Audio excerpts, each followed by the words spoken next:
অপদার্থ মুখ্যমন্ত্রী তার প্রশাসন পায়নি। আপনি দেখেছেন সবগুলো অতিথি বাংলার বাইরের লোক প্রায় তাদের এত বড় মৃত্যু ঘটেছে, সংখ্যা 25 অব্দি যাবে। কোনো হেল্পলাইন নম্বর নেই, কোনো ডিটেলস নেই।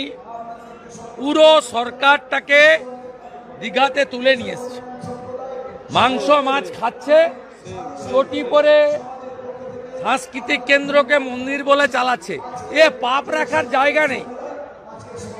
জগন্নাথ দেবের মূর্তি ঢুকিয়েছে আর চটি পরে ঘুরছে, তো ধ্বংস হবেই। দাদা, এতগুলো মৃত্যুর জন্য কাকে দায়ী করবেন? মমতা ব্যানার্জি। কারণ উনি বলেন আমি সব 294টায় আমি প্রার্থী, একটাই পোস্ট, বাকি সব ল্যাম্প পোস্ট। যা হবে দায়িত্ব আপনার। কতগুলো হোটেলে এটা হলো, যৌতুক গৃহ বানিয়েছে কলকাতা এবং বিশেষ করে বড় বাজার এলাকায়।